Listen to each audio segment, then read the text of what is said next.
Hi, kindergartners. Happy Thursday. I hope you've been having a really good week exploring on the new math website Dreambox and getting your assignment done on Raz Kids. I'm super proud of how hard you've been working this week. So I have another read aloud by Eric Carle for us today. It's called Walter the Baker.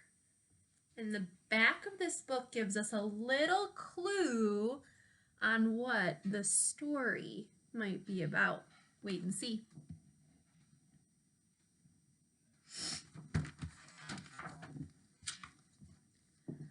Long ago, in a town encircled by a wall, lived Walter the baker, his wife Anna, and their son Walter Jr.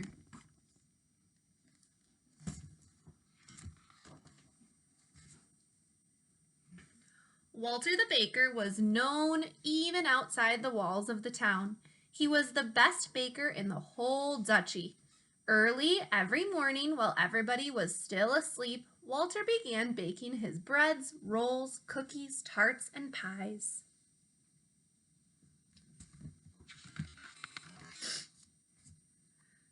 Anna sold the baked goods in the store. No one could resist the warm, sweet smells drifting from Walter's bakery.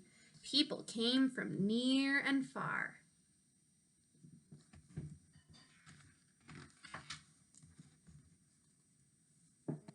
The Duke and the Duchess, who ruled over the duchy, a duchy is a place where a duke and a duchess live.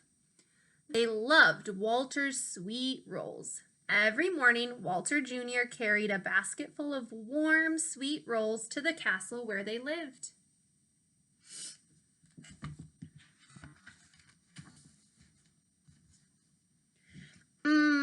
Said the Duchess, spreading quince jelly on her roll. Ah, said the Duke, putting honey on his. And so each day was the same as the day before, until one morning,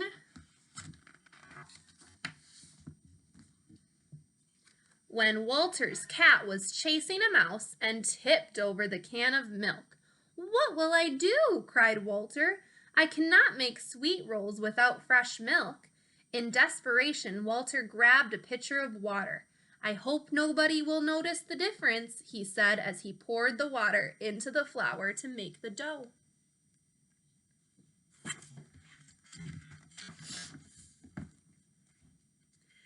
Now, you and I may not be able to tell the difference between a roll made with water and one made with milk, but the Duke and especially the Duchess could tell the difference. "Ugh!" cried the Duchess after she took a bite. "What is this?" roared the Duke. "Where is Walter the baker? Bring him here at once."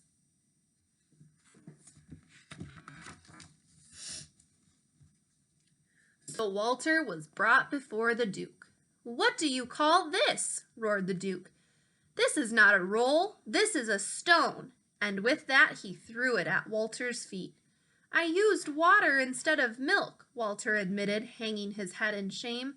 "Pack your things and leave this town and my duchy forever," shouted the Duke. "I never want to see you again." "My Duke," pleaded Walter, "this is my home. Where will I go? Please give me one more chance, please."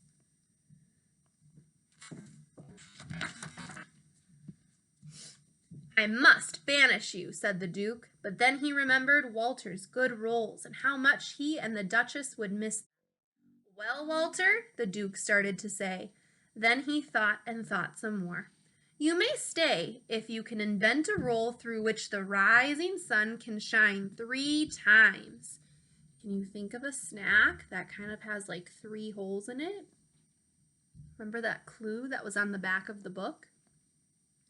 "And to make it more difficult," he added, "it must be made from 1 piece of dough, and most of all, it must taste good. Now go home and bring me such a roll tomorrow morning." Poor Walter, worried and sad, he trudged back to his bakery.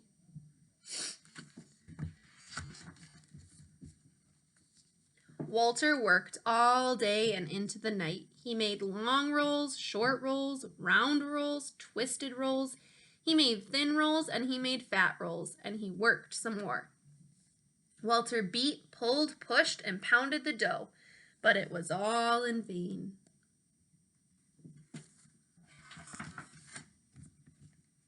He could not come up with a roll that would please the Duke. By early morning, Walter had only one piece of dough left. "It's hopeless," he cried. In a sudden fit of anger, he grabbed the last piece of dough and flung it against the ceiling. "Stick there," he yelled at the dough, but it didn't. It fell, twisting itself as it dropped down, and plopped into a pail of water. Anna and Walter Jr. were awakened by Walter's yell and rushed into the bakery just as Walter was about to dump out the water and the twisted piece of dough. "Father, stop!" shouted Walter Jr. "Look!" And Anna quickly popped the dough into the hot oven. Soon it was brown and crisp. She took out the roll and handed it to Walter. It hadn't risen very high, but it had 3 holes.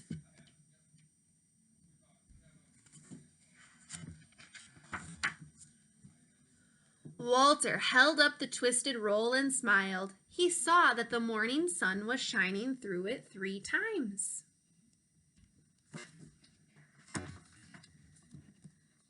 Walter put the roll into a basket and rushed to the castle to deliver his invention to the Duke and Duchess. And they too saw the morning sun shine through it 3 times. Then the Duke and Duchess each took a small bite. Walter was afraid to look because he had no idea how it would taste. "Well done," said the Duke. "Perfect," exclaimed the Duchess. Both were glad that Walter would not have to be sent away. And Walter, too, was happy that he could stay. "Now, pray tell us, Walter, what do you call this?" asked the Duke. Yes, pray tell us," Walter stammered, as he tried to come up with a name. "What was that? Pretzel?" said the Duke. "Pretzel it shall be. From now on," he declared, "it shall be sweet rolls in the morning and pretzels in the afternoon," said the Duchess.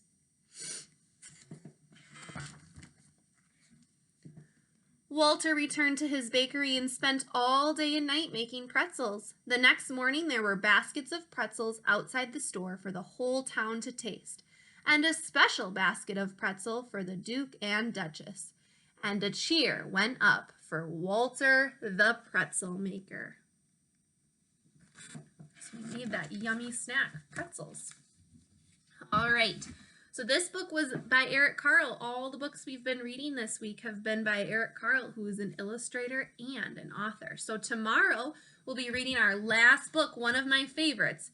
It's not The Hungry Caterpillar, The Very Hungry Caterpillar, but it's another kind of insect, if that gives you a clue. So we'll read that book tomorrow, and I can't wait to see you then. Bye, kindergarten friends.